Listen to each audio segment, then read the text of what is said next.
அஸ்ஸலாமு அலைக்கும் வரஹ்மத்துல்லாஹி வபரகாத்துஹ். லா தஹ்சன், கவலை கொள்ளாதீர்.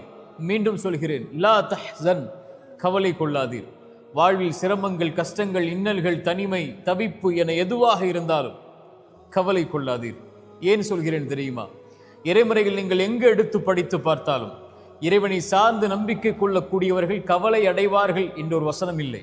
இறைமறையில் இருக்கக்கூடிய வசனம் எல்லாம் இறைவனை நம்பிக்கை கொண்டு வாழக்கூடியவர்கள் கவலை அடைய மாட்டார்கள் என்றுதான் இறைமறை. அதனால் தான் சொல்லுகிறது லா தஹ்சன். இறைவன் சொல்கிறான், கவலை கொள்ளாதீர். யாருடைய வார்த்தை தெரியுமா? ஒரு தூதரும் தோழரும், அல்லாஹுடைய தூதர் ஸல்லல்லாஹு அலைஹி வஸல்லம் அவர்களும் அவர்களுடைய தோழர் அபூபக்கர் சித்திக் அவர்களும் ஒரு குகையில் தஞ்சமடைகிறார்கள். இருளால் சூழப்படுகிறது அந்த குகை. வாள்கள் தேடிக்கொண்டு இருக்கிறது மேல். அபூபக்கர் அவர்கள் சொன்னார்கள் தன் தூதரை பார்த்து, தூதரே, அவர்கள் குனிந்தால் நம்மை பார்த்து விடுவார்கள். அபூபக்கரை பார்த்து இறை தூதர் சொன்னார்கள், மாதன்னுக பிஸ்னைனி யா அபூபக்கர், நாம் இருவர் என்றா எண்ணிக்கொண்டிருக்கிறீர். அல்லாஹு சாலிதுஹுமா, நம்மோடு மூன்றாம் அவராக இறைவன் இருக்கிறான். லா தஹ்சன், அதனால் சொல்கிறேன் அபூபக்கரே, கவலை கொள்ளாதீர், இறைவன் நம்மோடு இருக்கிறான். இறை தூதரையும் அந்த தோழரையும் இறைவன் பாதுகாத்தான் அந்த குகையிலிருந்து. மூசா அலைஹிஸ்ஸலாம் முன்னால் கடல், பின்னால் ஃபிரௌன். மூசாவுடைய சமூகம் சொன்னது, மூசா, எம்மை கைவிட்டு விட்டீர். மூசா அலைஹிஸ்ஸலாம் சொன்னார்கள், கல்லா, ஒருபோதும் அல்ல. இன்னம ரப்பி, என்னை படைத்த இறைவன் என்னோடு இருக்கிறான், அவன் எனக்கு வழிகாட்டுவான். மூசா அலைஹிஸ்ஸலாம் அவர்களுக்கு கடலை பிளந்து வழிகாட்டினான் இறைவன். இப்ராஹிம் அலைஹிஸ்ஸலாம் நெருப்பில் வீசப்பட்டார்கள். நெருப்பு சுட்டரித்து விடும் இப்ராஹிம் என்று சொன்னார்கள்.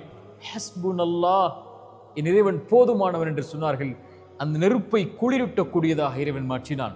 ஹாஜரா அலைஹிஸ்ஸலாம், இப்ராஹிம் அலைஹிஸ்ஸலாமுடைய மனைவி, அவர்களை விட்டார்கள் பொட்டை பாலைவன பூமியில் அவருடைய கை குழந்தையோடு. இப்ராஹிம் அலைஹிஸ்ஸலாமை பார்த்து அந்த பெண் கேட்டார்கள், இதை செய்யக்கூடியதும் இறைவனா? ஆம் என்று சொன்னவுடன் அந்த பெண் சொன்னார்கள், ஃபஇதன் லா யுதையுனா, அப்படி என்றால் அந்த இறைவன் எம்மை கைவிட மாட்டான். இந்த பூமியை நோக்கி மக்களை இறைவன் கொண்டு வந்து சேர்ப்பான். இன்று மக்கா எப்படி இருக்கிறது? இறை தூதரை பாதுகாத்த, இப்ராஹிமை பாதுகாத்த, நபி மூசாவை பாதுகாத்த, ஹாஜர் அவர்களை பாதுகாத்த இதே வார்த்தை கஷ்டத்தில் சிக்கி தவிக்கக்கூடிய, சிரமங்களால் அகப்பட்டிருக்கக்கூடிய, வாழ்வின் இருளில் மூழ்கி கொண்டிருக்கக்கூடிய, கடனில், நஷ்டத்தில், செல்வ இழப்பில், சோதனைகளில், உயிரிழப்புகளில், பிரிவில், தனிமையில் சிக்கி தவிக்கக்கூடிய எல்லோர்களையும் வாழ்வில் விடுதலையாக்கும். லா தஹ்சன் இன்னல்லாஹ மஅனா. ஏன்? நாம் வாழ்வில் சந்திக்கக்கூடிய பிரச்சனைகளை விட, நோயை விட, சிரமங்களை விட, கஷ்டங்களை விட, தவிப்புகளை விட, தனிமையை விட, இவற்றை விடவெல்லாம் அந்த இறைவன் பெரியவன். அல்லாஹு அக்பர் அழைக்கிறோமா இல்லையா? அந்த இறைவன் பெரியவன். எனக்கு வரக்கூடிய இந்த நோயை விட அல்லாஹு அக்பர், அவனுக்கு இது எளிது நீக்குவது. எனக்கு வரக்கூடிய இழப்புகள், நஷ்டங்கள், இதைவிட இறைவன் பெரியவன், அவனுக்கு எளிது இதை நீக்குவது. இறைவன் என்னோடு இருக்கிறான் எல்லா நிலையிலும், எல்லா சோதனைகளிலும், எல்லா பிரச்சனைகளிலும்.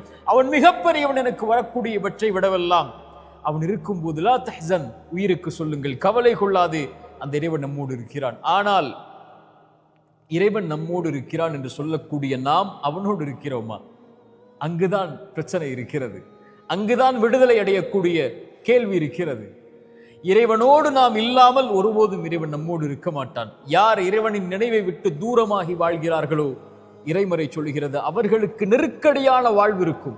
சோதனைகள், பிரச்சனைகள், கவலைகள், ஏன் வாழ்க்கை என்ற புலம்பல்கள் எல்லாம் இருக்கும். இறைவனை விட்டு தூரமாகி வாழ்ந்தால், இறைவனை மறந்து வாழ்ந்தால், இறைவனுடைய நினைவில்லாமல் வாழ்ந்தால், யார் இறைவனோடு தன்னை ஆக்கிக் கொள்கிறார்களோ, இறை தூதர் சொன்னார்கள், ஒரு அடியான் இறைவனை எப்படி எண்ணுகிறானோ அப்படித்தான் அவன் இருக்கிறான்.